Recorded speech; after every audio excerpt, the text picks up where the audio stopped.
Ya, Bapak Ibu Saudara sekalian, ini adalah momen yang khusus dan saya yakin tidak berdosa kalau saya berkhotbah sambil duduk di kursi, Saudara.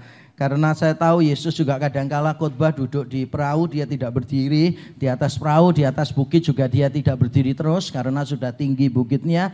Dan Yesus juga duduk di bait Allah, ya kadang dia berdiri, kadang dia duduk. Tapi inilah tradisi di dalam kekristenan bahwa pengkhotbah itu berdiri dan yang mendengarkan duduk.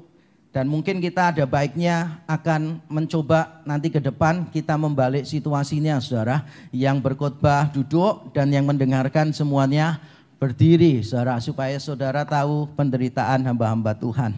Nah, Saudara, hari ini Saudara kita akan bicara tentang kematiannya kehidupan kita. His death, our life. His death, our life. Saudara, kita seringkali berkata bahwa Yesus itu mati bagi kita. Dan kita sudah bersyukur Yesus mati bagi kita. Tapi sayangnya banyak orang Kristen yang berhenti sampai di situ. Banyak orang Kristen yang hanya puas dibebaskan dari dosa. Dibebaskan dari dosa. Tapi kita lupa pada saat yang sama kita dibebaskan dari, sebetulnya kita juga dibebaskan untuk. Kita diselamatkan dari, tetapi pada saat yang sama kita juga diselamatkan untuk. Dan inilah yang akan kita pelajari, Saudara, bahwa kematian Yesus bukan cuma menghidupkan kita, bukan cuma menghapuskan dosa kita, tetapi juga kematian Kristus memberikan kuasa atas dosa. Dan mari kita langsung membaca Alkitab kita di dalam Roma pasal 8 ayat Roma pasal yang ke-6 ayat 8 sampai yang ke-14. Roma pasal yang ke-6 ayat 8 sampai 14. Seperti biasa kita akan membaca secara bergantian. Saya akan memulai lebih dahulu. Jadi jika kita telah mati dengan Kristus, kita percaya bahwa kita akan hidup juga dengan Dia. Karena kita tahu bahwa Kristus sesudah Ia bangkit dari antara orang mati, tidak mati lagi, maut tidak berkuasa lagi atas Dia. Sebab kematiannya adalah kematian terhadap dosa satu kali dan untuk selama-lamanya. Dan kehidupannya adalah kehidupan bagi Allah. Demikianlah hendaknya kamu memandangnya, bahwa kamu telah mati bagi dosa, tetapi kamu hidup bagi Allah dalam Kristus Yesus. Sebab itu hendaklah dosa jangan berkuasa lagi di dalam tubuhmu yang fana, supaya kamu jangan lagi menuruti keinginannya. Dan janganlah kamu menyerahkan anggota-anggota tubuhmu kepada dosa untuk dipakai sebagai senjata kelaliman. Tetapi serahkanlah dirimu kepada Allah sebagai orang-orang yang dahulu mati, tetapi yang sekarang hidup. Dan serahkanlah anggota-anggota tubuhmu kepada Allah untuk menjadi senjata-senjata kebenaran. Sama-sama. Sebab kamu tidak akan dikuasai lagi oleh dosa, karena kamu tidak berada di bawah hukum Taurat, tetapi di bawah kasih karunia. Amin. Saudara, mungkin kita sering mendengar ada orang yang terjebak pada legalisme, Saudara. Jadi orang itu selalu berkata, kamu harus berbuat baik, sebab kalau tidak Tuhan akan menghukum engkau. Jadi tipe-tipe orang yang suka mengintimidasi orang lain secara rohani adalah tipe-tipe orang yang mengadopsi legalisme. Taat, berkat, tidak taat, kutuk. Dan itu dipahaminya secara sempit. Padahal Alkitab kita memberitahu bahwa dinamika relasi Allah dengan umatnya itu tidak bisa dibatasi dengan teologi semacam itu yang disebut teologi retribusi. Memang benar ada teologi retribusi di dalam Alkitab. Tetapi Allah kita jauh lebih besar daripada teologi retribusi. Nah, bagi orang yang punya pandangan retributif terhadap relasi dengan Allah, maka mereka mudah sekali terjebak pada yang disebut legalisme. Ayo taat supaya diberkati, kalau kamu tidak taat maka kamu akan dihukum. Jadi hukuman Allah itu terus yang diucapkan sehingga orang tidak bisa melihat apa yang dilakukan Allah bagi orang itu. Hanya melihat hukuman Allah, keadilan, kekudusan Allah ditonjolkan, tetapi kasih karunia dan kasih Allah tidak ada di sana. Tetapi di sisi yang lain kita juga melihat ada orang yang mengatasnamakan anugerah, lalu berkata bahwa apapun yang kita lakukan sudahlah, itu kan tidak mempengaruhi keselamatan kita. Ya sudah, hidup itu nggak usah terlalu serius lah. Kita berbuat dosa juga oke aja lah, semua sudah dibereskan Kristus di atas kayu salib. Jadi ada orang yang menekankan anugerah, anugerah, anugerah, sehingga pada akhirnya anugerah yang mereka beritakan adalah anugerah yang disebut oleh Dietrich Bonhoeffer sebagai anugerah murahan. Padahal kita tahu bersama, Alkitab itu mengajarkan anugerah Tuhan diberikan cuma-cuma kepada kita. Bukan karena murah, bukan karena murahan apalagi, tetapi karena kita tidak bisa membayarnya. Jadi kita ada di antara dua ekstrim ini. Orang yang selalu berkata hukuman-hukuman, keadilan-keadilan, kekudusan-kekudusan. Dan yang di sini bicara tentang kasih, anugerah, tidak apa-apa. Itu kata kuncinya, tidak apa-apa. Kalau di sini kata kuncinya adalah awas. Awas, kalau ini tidak apa-apa. Nah saudara, di dalam bagian ini kita akan belajar secara lebih singkat. Karena teks kita jumlahnya cukup banyak sehingga kita tidak bisa detail membahasnya. Tapi kita akan melihat saudara, terutama adalah struktur teks di dalam bagian ini yang nanti akan mengajarkan bahwa kita juga ada tuntutan dari Allah untuk hidup di dalam kebenaran. Memang benar kita sudah menerima anugerah, tetapi menerima anugerah bukan berarti bahwa kita terlepas dari kebenaran. Tapi justru sebaliknya, anugerah yang membebaskan kita adalah anugerah yang mengikatkan kita pada kebenaran. Anugerah yang membebaskan kita dari dosa adalah anugerah yang sama yang mengikatkan kita pada kebenaran. Nah, Roma pasal 6 ayat 8 sampai 14 secara umum kita bisa memahami seperti ini, saudara. Ayat 8 sampai 10, Paulus itu mengajarkan sesuatu yang penting, sebuah fakta penting, yaitu kita memiliki persekutuan di dalam Kristus. Kita mati di dalam Kristus, kita hidup di dalam Kristus. Itu yang saya sebut persekutuan dengan Kristus. Beberapa orang menyebut kesatuan dengan Kristus. Tapi kalau dalam bahasa Inggris lebih tepat disebutnya sebetulnya union. Bukan unity tapi union with Christ. Bukan cuma fellowship tetapi union with Christ. Kita ini memiliki persekutuan di dalam Kristus. Dan ayat yang ke-11 sampai 13 itu memberikan perintah kepada kita bagaimana kita menghidupi persekutuan di dalam Kristus. Jadi kalau ayat 8 sampai 10 itu tentang apa yang Kristus lakukan bagi kita. Apa yang Kristus lakukan bagi kita. Tetapi ayat 11 sampai 13 berbicara tentang apa yang harus kita lakukan. Apa yang harus menjadi respons kita setelah kita dipersekutukan dengan Kristus. Dan ayat yang ke-14 adalah janji bagi kita. Karena kita tahu bersama perintah di ayat 11 sampai 13 nanti kita akan lihat bukanlah perintah yang mudah. Melawan dosa bukanlah perintah yang mudah, sama sekali tidak mudah. Karena itu kita perlu janji dari Allah bahwa kita akan tetap menang. Dan itu dicatat di dalam ayat yang ke-14. Jadi sekali lagi ayat 8 sampai 10 berbicara tentang sebuah fakta.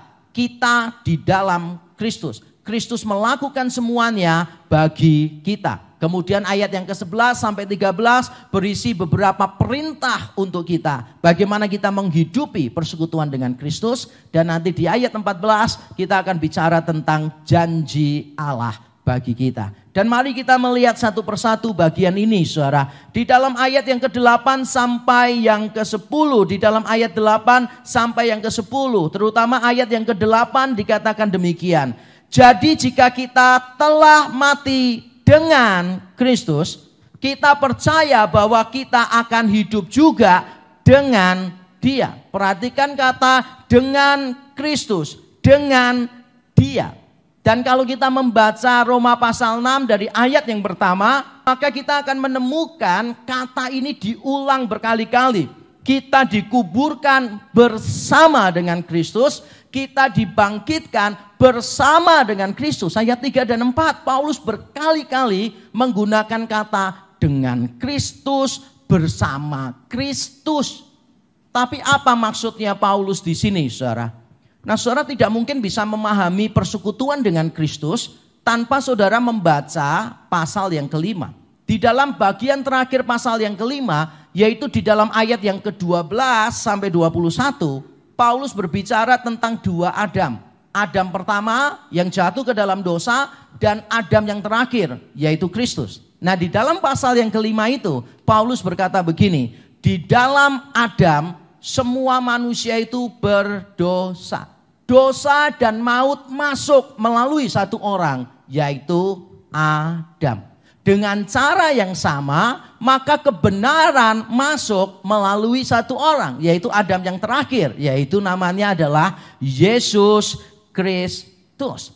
Jadi ini kita harus memahaminya di dalam konteks teologi perjanjian. Bagi Bapak Ibu Saudara yang tidak terbiasa dengan istilah teologi, don't worry, saya akan menerangkan secara sederhana dan secara cepat. Nah, kita perlu memahami tentang teologi perjanjian.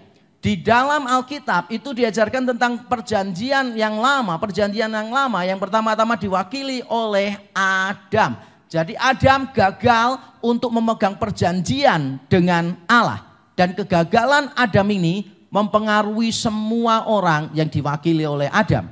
Nah karena semua orang adalah keturunan biologis dari Adam, maka semua orang berdosa di dalam Adam. Jadi kita perlu tahu bahwa ketika Adam gagal di Taman Eden, maka dia gagal pengaruhnya semua kepada kita, kepada saya dan kepada semua manusia. Dia diuji bukan dalam kapasitas pribadi, individual, tapi dia diuji dalam kapasitas sebagai kepala dari perjanjian. Nah saya tahu beberapa di antara kita pasti akan protes, karena saya ingat juga anak saya pada waktu kecil saudara, saya lagi makan bersama dia, makan kepiting, waktu itu dikasih orang kepiting asam manis begitu, lagi menikmati, lalu dia memulai pembicaraan, bincang-bincang tentang teologi perjanjian. Walaupun dia nggak sebut teologi perjanjian, dia cuma tanya begini, "Pah, benar ya semua manusia berdosa?" "Iya, benar. Semua manusia berdosa itu gara-gara Adam ya?" Saya bilang, "Iya." "Kok bisa begitu? Yang salah kan Adam. Kenapa kita ikut akibatnya? Yang salah Adam ya Adam dong. Kenapa kita ikut-ikutan? Kan kita nggak minta Adam untuk mewakili kita." Gitu. Lalu saya senyum dan saya beritahu dia jawaban, dua jawaban. Satu yang serius, satu yang tidak serius, saudara. Dan jawaban yang serius saya kasih tahu kepada dia begini. "Nah kita ini dibenarkan di dalam Kristus enggak?" Dia jawab, "Iya." Jadi penebusan Kristus, kebenaran Kristus di kayu salib, itu kan berlaku untuk kita. Dia jawab, "Iya." Terus saya tanya, "Kok enak? Kristus kan bukan apa-apanya kita. Kan bukan keluarga kita. Bukan sanak keluarga kita. Kenapa kok kita menerima kebenaran dari Kristus?" Lalu dia jawab begini, "Ya walaupun bukan ada hubungan dengan kita, tapi kan melalui iman kita percaya dan kita menerima kebenaran Kristus." Dan saya mengatakan, "Iya, mengapa kita melalui iman? Kalau ke Kristus mengapa melalui iman? Karena kan kita bukan keturunan Kristus. Justru kalau Allah membuat caranya, yang mendapatkan manfaat dari kebenaran Kristus hanyalah keturunan Kristus, maka tidak ada orang yang dibenarkan. Kristus tidak menikah, dia tidak punya anak. Bahkan seandainya pun Kristus punya banyak istri dan banyak anak, tetap saja penebusannya itu tidak bisa berlaku mutlak universal. Kenapa? Karena mungkin jumlah keturunannya sangat terbatas. Nah karena Kristus tidak punya keturunan dan karena korban Kristus harus mencakup banyak orang, maka Allah menyediakan satu jalur, yaitu jalurnya melalui iman. Tapi untuk Adam, memang kita semua jalurnya melalui biologis. Kita semua adalah keturunan Adam dan Adam itu kepala perjanjian. Jadi Adam berdosa, kita semua berdosa. Bukan berarti kita berdosa dari orang tua kita, tapi kita semua berdosa di dalam Adam.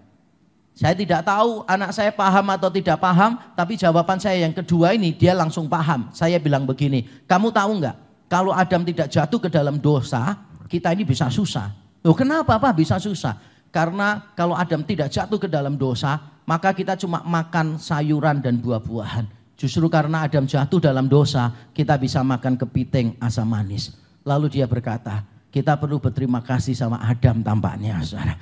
Nah, itulah kita. Jadi kita perlu memahami tentang teologi perjanjian ini, saudara. Di dalam Roma pasal yang kelima, semua orang berdosa di dalam Adam dan semua orang itu dibenarkan di dalam Kristus. Makanya sekali lagi dikatakan di ayat yang ke-8 tadi, jika kita telah mati dengan Kristus, kita percaya bahwa kita akan hidup juga dengan Kristus. Jadi kita persekutuannya dengan Kristus. Apa yang dialami oleh Kristus diperhitungkan kepada kita. Dan di dalam ayat 9 dan 10 dikatakan demikian.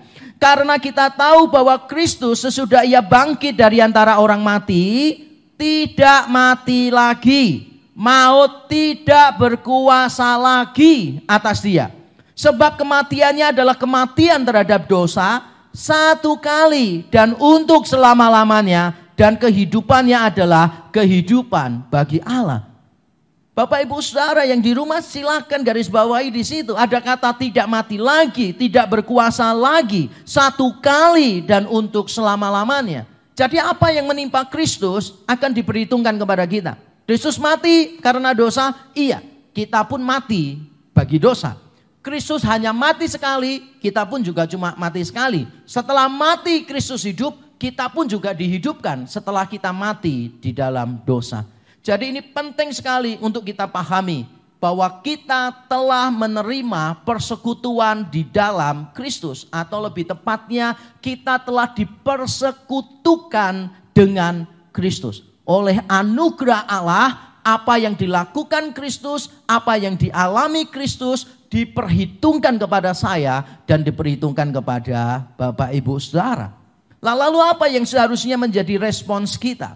Kalau memang Kristus sudah melakukan bagi kita, apa yang seharusnya menjadi respons kita? Saudara, di ayat yang ke-11 sampai 13, Paulus berbicara tentang perintah-perintah. Bentuknya imperatif. Dan saya suka, sebelum Paulus memberikan perintah-perintah di ayat 11 sampai 13, dia memulai dengan indikatif dulu, dengan pernyataan. Yaitu dengan ayat 8 sampai 10. Jadi Paulus memberitahu kita dulu sesuatu yang penting, baru dia memberikan perintah.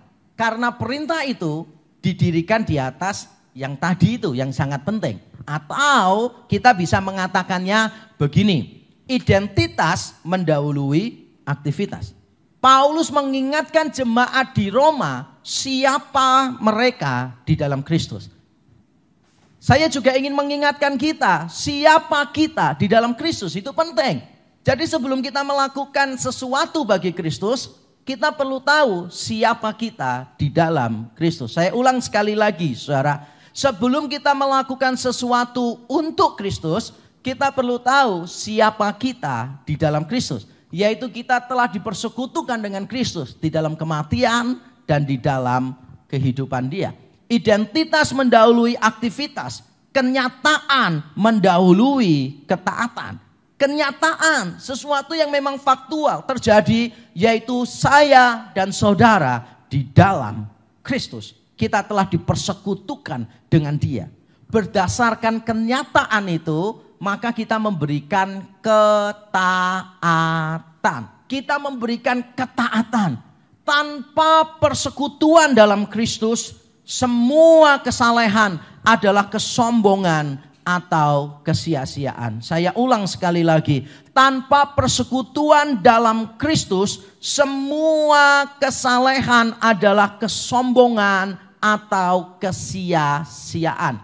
Jadi kalau kita mau berpikir begini, aku mencoba untuk hidup saleh menyenangkan Allah, tapi tanpa Kristus. Maka saudara perlu tahu di dalam kitab Yesaya dikatakan bahwa kesalehan kita di hadapan Allah itu seperti kain kotor. Kesalehan kita aja seperti kain kotor. Apalagi kesalahan kita. Saudara tidak peduli seberapa banyak saudara berbuat baik, saudara tidak akan mungkin bisa mencapai standar Allah. Karena standar Allah sudah jelas. Hendaklah kamu kudus sama seperti aku kudus.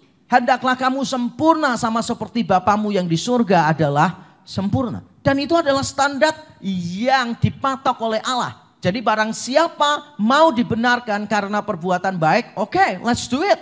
Apakah ada yang bisa persoalannya? Apakah ada yang bisa melakukan kesalehan seperti yang menjadi standar Allah? Tidak mungkin ada. Sehingga kalau ada orang yang berusaha hidup saleh tanpa Kristus, maka kesalehannya menjadi kesia-siaan. Tapi bukan cuma kesia-siaan, tapi kesalehan itu juga akan menjadi kesombongan. Karena mereka merasa diri lebih baik dari orang lain. Karena yang dilihat bukan standarnya Allah. Yang dilihat adalah bandingan dengan orang lain. Dan itu seringkali terjadi pada orang-orang yang menganut legalisme. Seperti Farisi, ahli-ahli Taurat. Mereka semua terjebak pada legalisme. Satu perintah itu dijelaskan secara detail gitu. Dan nanti kalau orang salah sedikit aja, wah jadi persoalan yang sangat besar sekali saudara. Dan ini terjadi di banyak orang Kristen. Mereka punya pikiran yang legalis seperti ini. Kita ini harus taat sama Tuhan supaya Tuhan mengasihi kita. Nah, ini adalah perkataan-perkataan yang bertabrakan dengan Injil. Karena Injil mengatakan kepada kita, Allah lebih dulu mengasihi kita, baru kita bisa mengasihi Allah. Jadi jangan sampai kita balik, itu pemutarbalikan, itu Injil yang palsu. Jangan sampai kita berkata, ayo berbuat baik supaya Allah sayang kepada kita. Tidak. Dia sayang kepada anak-anaknya dari awal. Makanya dia memberikan Yesus Kristus mati bagi kita. Saudara jangan juga berkata begini, ayo kita pelayanan lebih setia lagi di dalam pelayanan. Supaya apa? Supaya kasih Allah bertambah besar untuk kita. Ini juga legalisme saudara, tidak bisa. Kita itu melayani Allah lebih lagi. Tiap hari berusaha memberi lebih lagi. Kenapa? Karena kita tiap hari semakin paham tentang kasih-Nya. Semakin hari kita semakin mengalami kasih-Nya. Nah, seiring dengan pemahaman kita dan pengalaman kita yang makin bertambah terhadap kasih Allah, maka kita melayani Dia lebih hebat lagi. Kalau dalam kalimat saya, pelayanan itu harus dilakukan mati-matian. Karena Kristus telah mati beneran untuk kita. Jadi kita harus melayani Tuhan mati-matian. Karena Kristus telah mati beneran saudara untuk kita. Jadi bukan supaya Kristus tambah mengasihi kita. Saya percaya kasih Allah kepada kita tidak bisa bertambah. Saya percaya kasih setia Tuhan di dalam hidup kita tidak bisa bertambah. Karena Dia sudah memberikan yang terbaik di atas kayu salib bagi kita. Dia sudah memberikan anaknya, nothing left in the heavens for us. Jadi semuanya sudah diberikan, yang terbaik diberikan kepada kita. Tidak bisa lagi bertambah saudara, tidak bisa lagi bertambah. Allah selalu mengasihi kita dan kasih-Nya selalu sempurna atas kita. Yang bertambah itu pemahaman, yang bertambah itu pengalaman kita. Jadi pemahaman kita dan pengalaman kita terhadap kasih-Nya semakin bertambah. Nah, seiring dengan semakin bertambah, maka kita semakin melayani Dia, semakin menaati Dia dengan lebih sungguh. Jadi saya ingin mengingatkan kita semua, tanpa persekutuan dalam Kristus, semua kesalehan adalah kesombongan atau kesia-siaan. Nanti kita akan merasa diri lebih hebat dari orang lain. Nanti kita akan merasa berjasa ketika kita masuk surga. Nanti kita akan merasa punya andil di dalam keselamatan kita. Dan ini semua bertabrakan dengan Injil. Di dalam Injil kita tahu kita dipersekutukan dengan Kristus oleh anugerah Tuhan melalui iman. Bukan melalui perbuatan baik kita, bukan melalui kesalehan kita, tapi melalui iman kita kepada Kristus. Nah, saudara, perintah-perintah Paulus ada 3 di dalam bagian ini, saudara. Bagaimana kita memberikan respons terhadap persekutuan di dalam Kristus. Yang pertama, saudara, kata kunci di dalam kalimat perintah Paulus adalah mempertimbangkan. Ini harus menjadi respons kita. Di ayat yang ke-11 saya bacakan. Demikianlah hendaknya kamu, bahasa Indonesia menerjemahkan, memandangnya bahwa kamu telah mati bagi dosa, tetapi kamu hidup bagi Allah dalam Kristus Yesus. Demikianlah kamu, hendaknya kamu memandangnya. Ini kalimat perintah yang pertama yang muncul. Bahasa Indonesia memberi terjemahan memandangnya. Dalam bahasa Yunani kata yang dipakai adalah logizomai. Mungkin Bapak Ibu Saudara sering mendengar kata logik. Nah, kata logik itu logis berasal dari bahasa Yunani kata sifat logikos yang saya sudah bahas dalam khotbah minggu yang lalu. Logikos. Nah, kata kerjanya adalah logisomai. Sehingga saya tampaknya kurang sepakat, walaupun saya tahu maksudnya benar, tapi saya kurang sepakat dengan terjemahan LAI, terjemahan baru.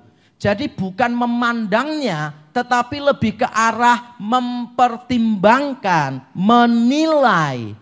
Jadi lebih ke arah kita berpikir, lebih ke arah apa yang kita pahami. Dan saya bersyukur saudara, ketika Paulus bicara tentang respons kita terhadap persekutuan dengan Kristus, pertama dia memulai dengan akal budi. Pertama dia mulai dengan cara pandang.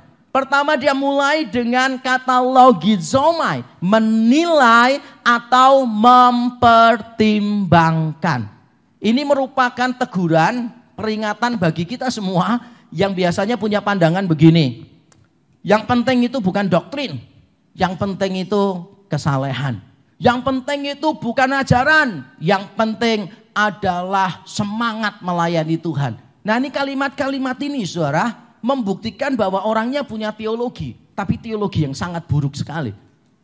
Kita ini bisa mengetahui kehendak Allah karena akal budi kita. Akal budi kita diciptakan oleh Allah dan ditebus oleh Allah. Dan di sini Paulus memulai respons dengan logizomai. Jadi kita harus memikirkan dulu saudara, dimulai dengan akal budi. Maka saya percaya tidak ada kerohanian yang sehat tanpa doktrin yang tepat. Tidak ada kerohanian yang sehat tanpa doktrin yang tepat. Kalau doktrin kita amburadul, maka jangan sebut kerohanian kita adalah kerohanian yang memperkenankan hati Tuhan. Tidak bisa. Coba bayangkan misalnya begini. Saudara punya teori, punya doktrin begini. Kita ini selamat kalau berbuat baik. Semua tergantung kepada kita. Kalau kita tidak berbuat baik, ya kita tidak bisa selamat. Berarti saudara itu menyandarkan keselamatanmu bukan pada anugerah, bukan pada karya Kristus, tetapi pada usahamu. Dan ini adalah penghinaan terhadap karya Kristus. Kalau memang perbuatan baik bisa menyelamatkan manusia, untuk apa Allah mengutus anaknya untuk menyelesaikannya? Saya ulang sekali lagi, kalau perbuatan baik manusia bisa menyelamatkan manusia dari dosa, kalau perbuatan baik bisa menyelamatkan manusia dari dosa, untuk apa Allah mengutus anaknya ke dalam dunia? Itu pasti tindakan yang lebay banget sih. Untuk apa? Dia cuma memberikan tuntunan cukup kok. Dia memberikan aturan-aturan yang detail cukup. Untuk apa dia mengorbankan anaknya? Kalau bukan konyol, kejam, ini berlebihan. Tapi kita tahu bersama bahwa dosa tidak bisa diselesaikan oleh manusia. Jadi sekali lagi saya ingin mengingatkan kita, doktrin itu penting. Jadi jangan suka mengklaim diri jadi orang yang rohani kalau kita tidak tahu doktrin yang benar. Orang yang rohani modalnya cuma Roh Kudus berbicara, modalnya cuma tadi saya mendengar Roh Kudus, saya mendapat penglihatan dan seterusnya. Saudara, ini bukan orang-orang yang rohani, ini orang-orang yang ngeroh tapi tidak rohani. Jadi hati-hati, banyak orang yang ngeroh adalah orang-orang yang tidak rohani, atau dalam istilah yang lain yang kuno saya biasanya menggunakan kalimat mereka itu rohili tetapi tidak rohani. Saudara, rohili apa-apa dikit roh, apa-apa dikit malaikat, apa-apa dikit Roh Kudus, Tuhan bicara dan sebagainya. Ini namanya rohili, saudara. Tapi orang-orang yang rohili seringkali adalah orang-orang yang tidak rohani. Kenapa tidak rohani? Karena mereka tidak punya doktrin yang benar. Saya bersyukur sekali Paulus berkata, logisomai. Pikirkan dulu, pikirkan, pertimbangkan, nilai dulu. Sebelum melakukan sesuatu, begin with your mind yang sudah ditebus oleh Allah. Mulai dengan akal budimu. Sehingga saya boleh mengatakan demikian, saudara. Bukan berdasarkan penalaran saja, tetapi juga kenyataan. Pasal 6 ayat 11, Paulus bukan cuma mengatakan logisomai loh saudara, bukan logizomai, tapi dia mengatakan demikian. Demikianlah hendaknya kamu memandangnya, yang dipandang apa? Yang dipikirkan apa? Bahwa kamu telah mati bagi dosa. Bahwa kamu telah mati bagi dosa. Ini bicara tentang kenyataan. Jadi kalau kita bicara tentang kebenaran versi Kristen, maka kebenaran itu selalu begini. Sesuai dengan nalar, konsisten dengan logika, dan koheren dengan realitasnya. Jadi konsisten dengan logika, koheren dengan kenyataan, dengan fakta. Itu adalah kebenaran Kristen. Konsisten dengan logika, koheren dengan fakta. Paulus bukan cuma memberikan gagasan filosofis. Kamu pertimbangkan ini, keren gak sih idenya? Kamu coba pertimbangkan ini, lebih hebat gak sih daripada Yudaisme, daripada agama-agama misteri, daripada agama-agama yang lain. Keren gak? Keren gak? Bukan. Paulus bukan cuma memberikan gagasan filosofis, tapi Paulus setelah mengatakan logizomai, dia menambahkan begini, kamu telah mati bagi dosa. Ini bicara tentang fakta kita di dalam Kristus. Saudara, mari kita merespons karya Kristus bagi kita. Pertama-tama dengan menata ulang cara berpikir kita. Menata ulang teologi kita. Menata ulang doktrin kita. Yang kedua, saudara, kata kunci dari kalimat perintah yang diberikan Paulus adalah kata menolak. Kata menolak. Ayat yang ke-12 dari Roma pasal 6 dikatakan demikian. Sebab itu hendaklah dosa jangan berkuasa lagi di dalam tubuhmu yang fana, supaya kamu jangan lagi menuruti keinginannya. Hendaklah dosa jangan berkuasa lagi di dalam tubuhmu yang fana, supaya kamu jangan lagi menuruti keinginannya. Saudara, perhatikan kata berkuasa di sana.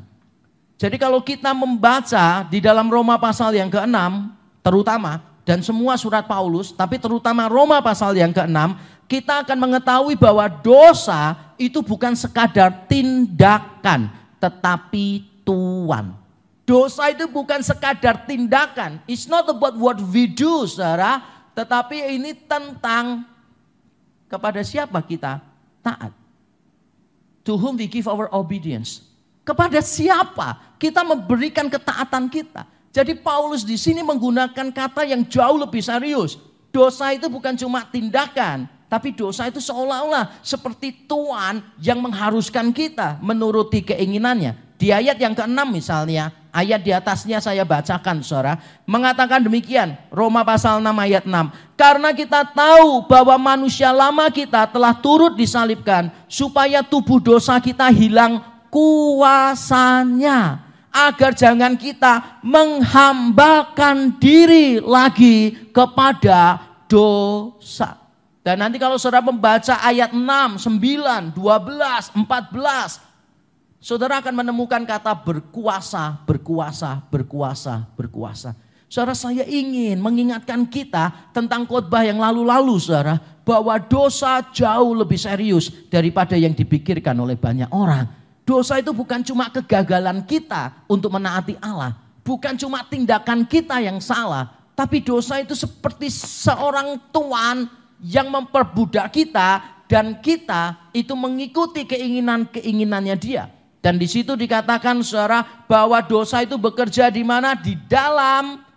Hendaklah dosa jangan berkuasa lagi. Perhatikan, di dalam tubuhmu yang fana. Di dalam tubuhmu yang fana. Saudara, saya ingin Bapak Ibu saudara mengerti bahwa kata tubuh di sini, tubuh yang fana, itu bukan berarti daging, bukan. Jadi kata Yunani soma itu artinya macam-macam. Bisa merujuk pada daging ini, bisa merujuk pada kehidupan kita selama di dunia, tapi juga bisa tubuh itu artinya perwakilan dari seluruh kehidupan kita.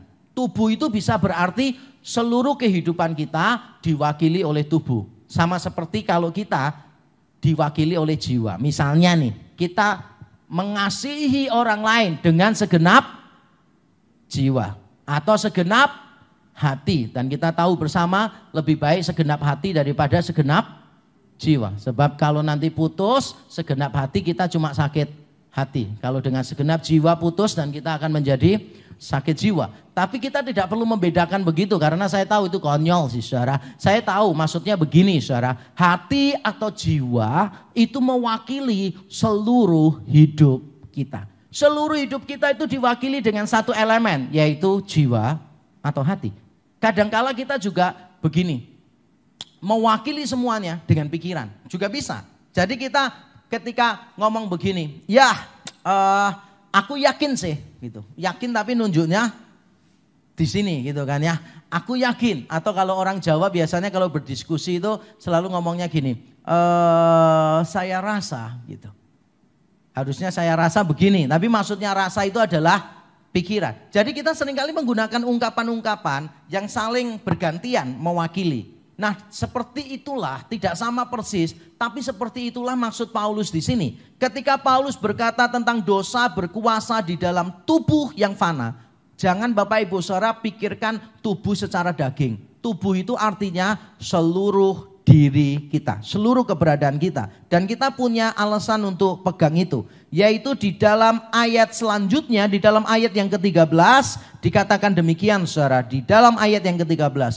Janganlah kamu menyerahkan anggota-anggota tubuhmu. Mungkin kita berpikir itu tangan, kaki, mulut dan sebagainya. Janganlah kamu menyerahkan anggota-anggota tubuhmu kepada dosa untuk dipakai sebagai senjata kelaliman. Tapi perhatikan paralelismenya. Tetapi serahkanlah dirimu kepada Allah. Sehingga seluruh anggota tubuh kita itu sama dengan seluruh diri kita. Jadi seluruh tubuh kita, daging kita ini mewakili seluruh keberadaan kita. Jadi jangan sampai saudara punya pikiran cuma begini. Oh, yang diperintahkan Paulus untuk kita perangi ini adalah dosa-dosa yang berkaitan dengan anggota tubuh. Makanya saya masih ingat dulu saudara, ada keponakan saya umurnya seusia saya lah saudara. Lalu kami masih ingat benar saudara, saya dengan dia itu sama-sama nakal, cuma dia lebih nakal dari saya. Lalu dibaptis bersama-sama saudara. Pada waktu dibaptis tidak lama kemudian, seminggu kemudian dia itu ketahuan mencuri dan ditangkap gitu saudara. Tangkap orang, ketahuan dia lagi mencuri begitu. Walaupun gak sampai masuk penjara waktu itu. Lalu pada waktu ketahuan mencuri saya ketemu sama dia dan saya tanya kepada dia begini. Kamu tuh loh baru dibaptis. Kok sudah melakukan gitu lagi sih? Kamu itu gak mikir tah? Itu memalukan nama Tuhan. Kamu sudah dibaptis. Dengan cengar-cengir dia jawab begini. Salahnya pendetanya yang baptis. Soalnya pada waktu dibaptis selam, itu tanganku tuh gak masuk semua di air. Jadi pada waktu dinaikkan tangannya masih kering. Karena aku memang belum siap menyerahkan seluruh hidupku ke dalam tangan Tuhan. Nah saya tidak tahu, saya cek saudara pada waktu dia dibaptis kan saya gak perhatikan serius. Apakah omongan ini cuma guruannya dia atau apa saudara. Tapi saya ingin saudara tuh paham. Tubuh yang fana ini bukan cuma daging tapi seluruh diri kita. Kan banyak dosa itu tidak perlu tubuh untuk melakukannya. Banyak dosa itu tidak perlu tangan dan kaki untuk melakukannya. Misalnya apa? Iri hati. Ya itu kan gak perlu tangan. Kalau mencuri itu perlu tangan. Dendam itu gak perlu tangan. Tapi karena dendam membunuh orang, memukul orang. Nah itu baru perlu tangan kan gitu. Jadi Paulus bukan cuma bicara tubuh dalam arti hal yang jasmani. Tapi seluruh perwakilan diri kita. Sehingga kalau boleh saya ingin mengatakan kepada kita begini saudara. Saya ingin mengatakan begini. Mati bagi dosa itu tidak berarti matinya keinginan berdosa. Kita telah mati bagi dosa, yes. Di dalam Kristus kita dipersekutukan dengan dia di dalam kematian dan di dalam kehidupannya, yes, haleluya. Tapi kita jangan sampai punya pikiran bahwa mati bagi dosa itu berarti matinya keinginan berdosa, tidak. Makanya Paulus tetap memberi perintah kepada kita, janganlah dosa berkuasa lagi di dalam tubuhmu. Jadi dosa sudah tidak berkuasa atas kita. Tapi kalau kita memberi kesempatan kepada dosa, mengikuti keinginan-keinginan dosa itu terus menerus, maka kalau saudara membaca Roma pasal 6 ayat-ayat berikutnya, saudara bisa menaruh keselamatanmu pada bahaya. Perhatikan kalimat saya. Kalau engkau memenuhi terus keinginan berdosa di dalam dirimu, maka engkau menaruh keselamatanmu di dalam bahaya. Saya tidak mengatakan bahwa keselamatan ditentukan oleh perbuatan baik kita. Bukan. Tapi saya ingin mengatakan bahwa orang yang mati bagi dosa adalah orang yang terus menerus berperang melawan dosa. Terus menerus menang atas dosa. Itu poin saya. Dia akan terus menerus melawan dosa, melawan dosa. Kalau orang itu mengikuti keinginan dosa, mengikuti keinginan dosa, mengikuti keinginan dosa, maka kita perlu bertanya, orang itu sebetulnya sudah mati bagi dosa atau belum? Kita perlu sadar walaupun kita mati bagi dosa, keinginan berdosa masih ada. Banyak orang yang tanya kepada saya, beberapa orang putus asa, saudara, memerangi dosa. Lalu saya beritahu dosa itu memang bukan untuk diperangi, itu tugasnya Kristus untuk memerangi dosa. Nah tapi saya paham, saudara, ada banyak orang yang berpikir bahwa mereka harus mengalahkan dosa dengan kekuatannya sendiri. Dan itulah yang membuat mereka mudah untuk putus asa. Ada beberapa orang yang berkata, aku ini kok bisa sih, sudah di dalam Tuhan kok bisa jatuh ke dalam dosa. Ya bisa, saudara masih bisa jatuh ke dalam dosa karena ada keinginan. Keinginan itu masih ada, Tuhan tidak buat kita kehilangan keinginan. Tetap natur kita ini belum sempurna, natur kita masih tercemar oleh dosa. Sehingga ada keinginan-keinginan berdosa, sehingga kita harus lawan. Jangan sampai itu menguasai kita, kita harus lawan, jangan sampai itu menguasai kita. Mati bagi dosa tidak berarti matinya keinginan berdosa. Kata kunci yang ketiga, saudara, perintah Paulus yang ketiga, kata kuncinya adalah kata berperang. Kata kuncinya adalah melawan, mungkin lebih tepat. Saya bacakan di ayat yang ke-13. Dan janganlah kamu menyerahkan anggota-anggota tubuhmu kepada dosa untuk dipakai sebagai senjata kelaliman. Tetapi serahkanlah dirimu kepada Allah sebagai orang-orang yang dahulu mati, tetapi yang sekarang hidup. Dan serahkanlah anggota-anggota tubuhmu kepada Allah untuk menjadi senjata-senjata kebenaran.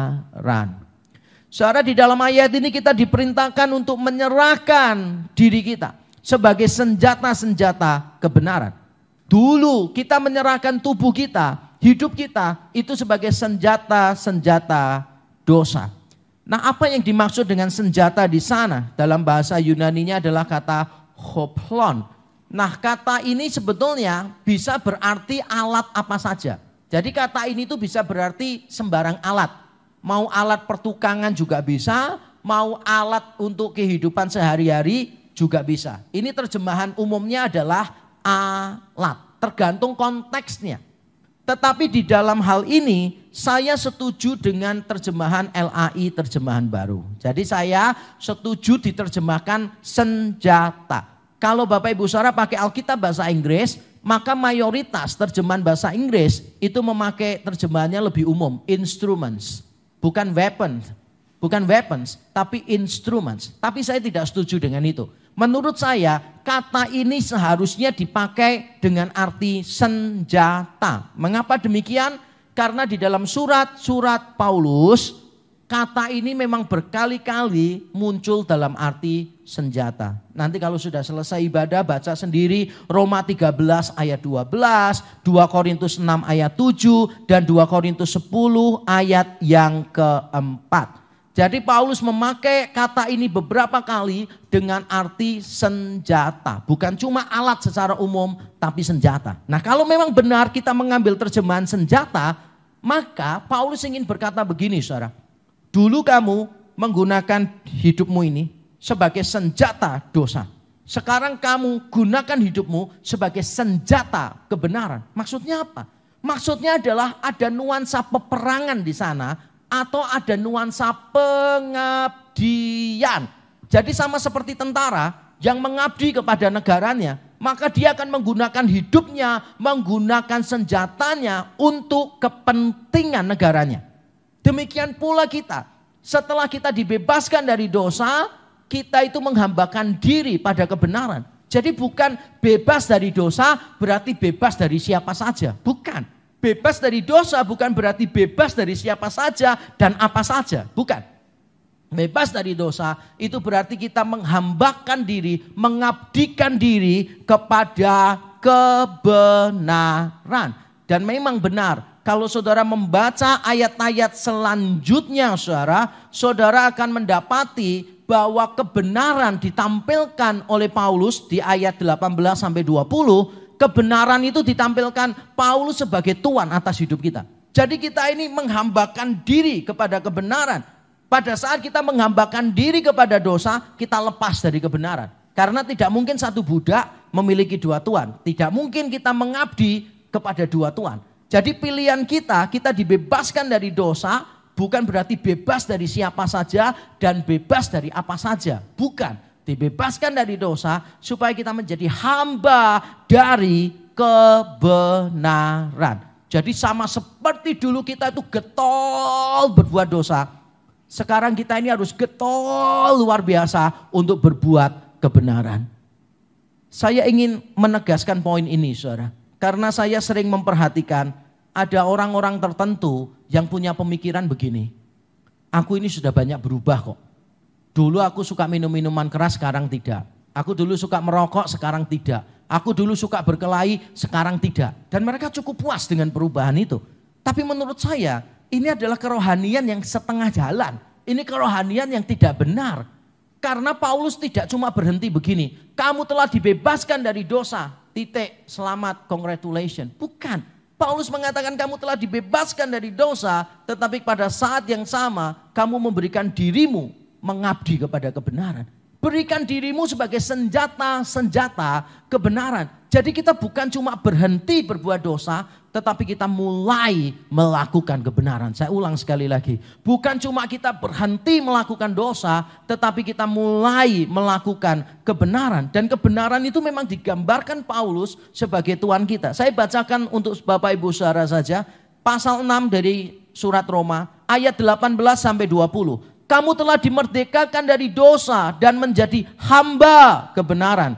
Aku mengatakan hal ini secara manusia karena kelemahan kamu. Sebab sama seperti kamu telah menyerahkan anggota-anggota tubuhmu menjadi hamba kecemaran dan kedurhakaan yang membawa kamu kepada kedurhakaan. Demikian kamu sekarang harus menyerahkan anggota-anggota tubuhmu menjadi hamba kebenaran yang membawa kamu kepada pengudusan. Sebab waktu kamu hamba dosa, kamu bebas dari kebenaran. Saudara, sekali lagi saya ingin mengingatkan saudara, kita bukan cuma diselamatkan dari dosa, tetapi kita juga diselamatkan untuk kebenaran.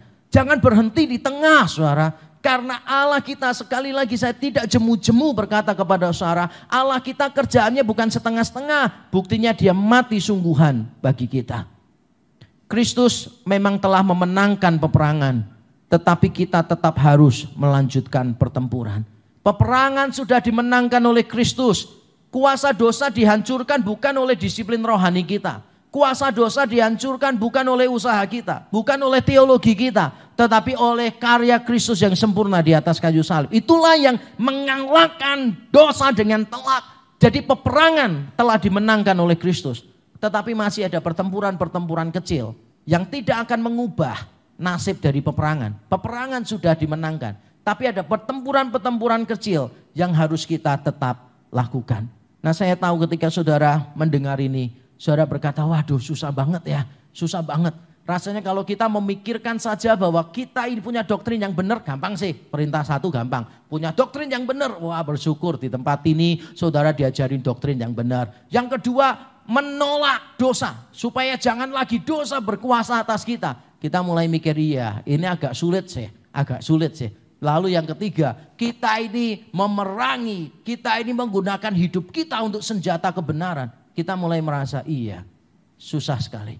Kita biasanya jujur saudara, saya pun juga merasa gitu. Saya bertumbuh enggak? Bertumbuh tapi dalam arti begini. Perbuatan-perbuatan saya yang salah dulu, saya tidak lakukan lagi. Tapi ada berapa banyak perbuatan-perbuatan yang dulu saya tidak pernah lakukan yang baik. Sekarang saya lakukan, berapa banyak coba? Kita biasanya cuma membatasi pertobatan hanya dalam arti stop doing sins. Tapi itu salah.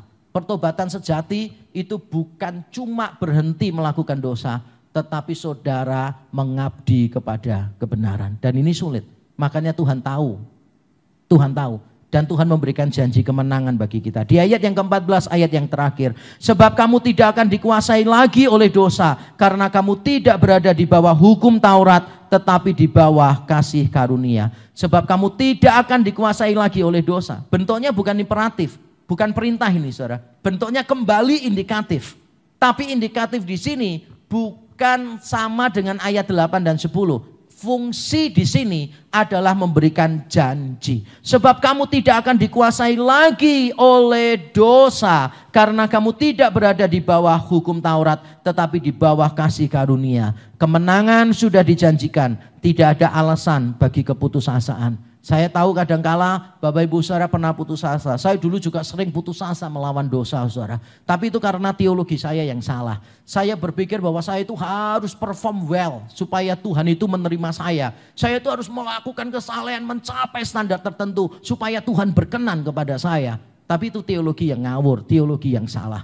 Akhirnya saya mendapatkan banyak kelepasan di dalam Kristus ketika saya mulai belajar 7 tahun yang lalu. Bahwa saya tidak perlu perform well supaya berkenan di hadapan Tuhan. Tapi Bapa sudah berkenan kepada saya karena korban Kristus yang sempurna di atas kayu salib bagi saya.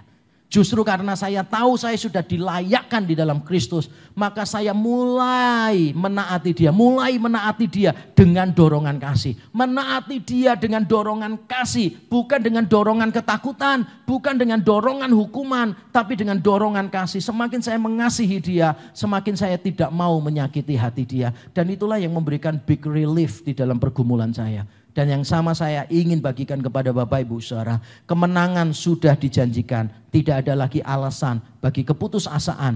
Karena kita bukan lagi di bawah hukum Taurat, maksudnya adalah di bawah zaman yang lama. Taurat di sini bukan berarti saudara tidak butuh lagi perintah Tuhan, saudara boleh melakukan apapun, bukan. Taurat di sini adalah perwakilan dari zaman yang lama. Zaman yang lama telah berlalu, kita ada di dalam zaman anugerah. Ketika Kristus yang menjadi kebenaran bagi kita. Dan mari kita tutup dengan membaca kalimat ini. 1, 2, 3. Kristuslah yang mengalahkan dosa.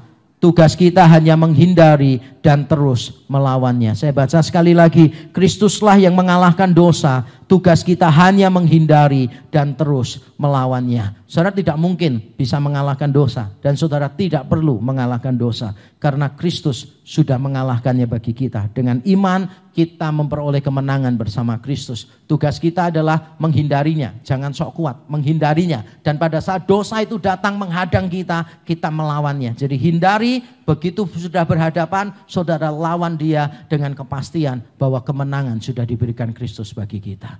Mari kita tunduk kepala, kita berdoa. Mari di momen Jumat Agung ini saudara, di momen kita memperingati kematian Tuhan, baiklah masing-masing kita bersyukur kepada Tuhan. Bersyukur untuk anugerahnya bagi kita. Bersyukur bahwa keselamatan kita adalah cuma-cuma. Bukan karena murahan atau murah. Tapi karena kita tidak sanggup membayar.